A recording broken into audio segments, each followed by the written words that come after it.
अभी थोड़ा सा सुनने में ये आ रहा है या मार्केट को महसूस किया गया है कि शायद बायर कम है। जैसे पहले बायर अगर फॉर एग्जाम्पल 20 थे तो अब बायर समझ में आ रहा है कि 10 के अराउंड बायर है। आप समझ लें कि तकरीबन 1 फरवरी तक जो काम हुआ है उस तरह का अभी रेट ऊपर जाता हुआ नजर नहीं आ रहा। इसकी बहुत अच्छी वजह यह है कि अभी जो भी काम होगा एक सीक्वल से चलता जाएगा। आपने अगर इन्वेस्टमेंट का मौका खो दिया है तो वो मौका अल्हम्दुलिल्लाह हमारे पास दोबारा आ गया है। इसके अंदर कुशन होगा आपका प्रॉफिट का। यहाँ पे अगर आप बाइंग नहीं कर सके इस रेट के ऊपर तो थोड़ा सा ऊपर जाके बाइंग कर लेंगे तो आपके पास फिर भी कुशन होगा कि हम लोग प्रॉफिट उसका गेन करेंगे।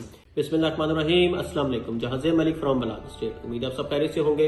आज वीडियो बनाने का मेरा मकसद आप लोगों को टैक्स के बारे में बताना है कि टैक्स के हवाले से कोई भी किसी भी किस्म की न्यूज अभी तक नहीं आई। आज 14 तारीख है, IMF का लास्ट डे है पाकिस्तान के अंदर और कुछ हजरात ये कह रहे थे कि IMF जब पाकिस्तान से चले जाएगा तो उसके बाद जो है न्यूज बेहतर हो जाएगी या उसके बाद जो टैक्स की रिलीफ देनी है FPR ने वो टैक्स की रिलीफ दे देंगे। फॉर एग्जाम्पल के आज 14 तारीख है, कोई 17, 18, 19 को जो है नोटिफिकेशन जारी हो जाएगा जो DH के हवाले से है या अलग अलग सिटीज़ में है वहाँ पे नोटिफिकेशन जारी होगा और FPR के सारे रेट्स कम कर दिए जाएंगे और फिर मार्केट और ज़्यादा बेहतर हो जाएगी।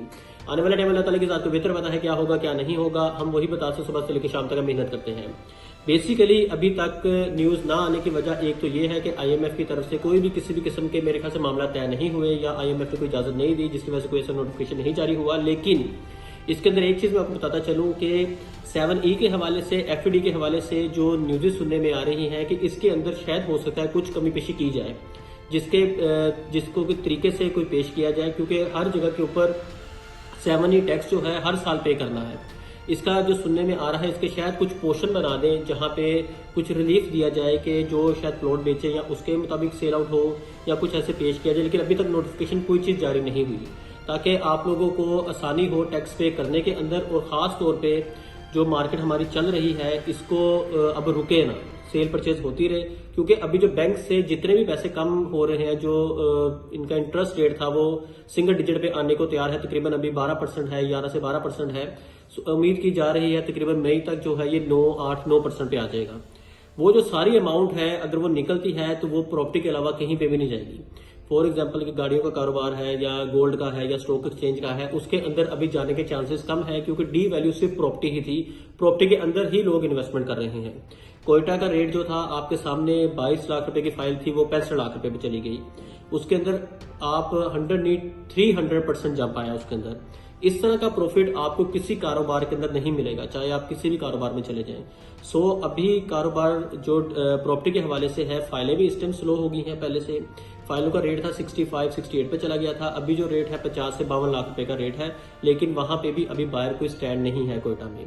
इसी तरह फेसनेक प्रिज्म की मैं अगर बात करूं, वहां पे जो 2.25 करोड़ रुपए का प्लॉट था वो तकरीबन 3.25 करोड़ के राउंड चला गया है। लेकिन अभी थोड़ा सा सुनने में ये आ रहा है या मार्केट को महसूस किया गया है कि शायद बायर कम है। जैसे पहले बायर अगर फॉर एग्जाम्पल 20 थे तो अब बायर समझ में आ रहा है कि 10 के अराउंड बायर है। इसी तरह कहीं पे भी लोगों ने जहाँ पे प्लॉट परचेज किए, फाइलें परचेज की, वहां पे अभी उस तरह का जो 1 जनवरी से लेके आप समझ लें कि तकरीबन 1 फरवरी तक जो काम हुआ है उस तरह का अभी रेट ऊपर जाता हुआ नजर नहीं आ रहा। इसकी बहुत अच्छी वजह यह है कि अभी जो भी काम होगा एक सीक्वेंस से चलता जाएगा।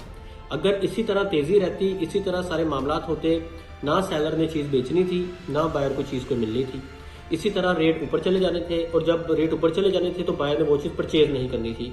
अभी एक ऐसा टाइम आ गया है, एक ऐसे टाइम पे प्राइसेस आ चुकी हैं जहां पे सेल भी होगी चीज और परचेज भी होगी। आपने अगर इन्वेस्टमेंट का मौका खो दिया है, फॉर एग्जांपल लोग आपको कहते हैं कि फाइल हम सस्ती ले लेते, काश हम भी बेनिफिट ले लेते, कोयटा में फेज 13 में 10 में या प्लॉट्स में प्रिज्म में ले लेते या 7 में ले लेते, तो वो मौका अल्हम्दुलिल्लाह हमारे पास दोबारा आ गया है। क्योंकि कोयटा भी एक जगह पे जाके स्टैंड हो जाएगी जिसके अंदर कुशन होगा आपका प्रॉफिट का। इसी तरह फेज 9 प्रिज्म भी एक जगह स्टैंड हो जाएगा जहां पे उसके ऊपर जाने के इम्कानात ज्यादा होंगे।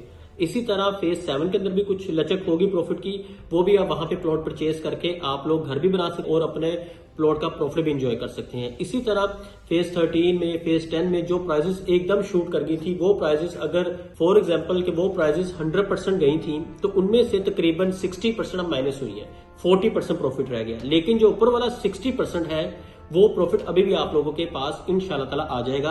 आप इजीली यहाँ पे अगर आप बाइंग नहीं कर सके इस रेट के ऊपर तो थोड़ा सा ऊपर जाके बाइंग कर लेंगे तो आपके पास फिर भी कुशन होगा कि हम लोग प्रॉफिट उसका गेन करेंगे। आपने किसी भी किस्म की असेसमेंट लेनी है या आप लोगों ने फाइल परचेज करनी है, आप हमें कॉल करें, हम आपको ज़रूर बताएंगे कोयटा के अंदर इन्वेस्टमेंट करनी चाहिए या फेज़ 10 में करनी चाहिए या फेज़ 13 में करनी चाहिए, हमें इन्वेस्टमेंट कहाँ पे करनी चाहिए जहाँ पे हमें अच्छा प्रॉफिट हो सके। हमारे पास प्रोफेशनल टीम है जो आपको प्रॉपर तरीके से गाइड करेगी। शुक्रिया, अल्लाह हाफिज़।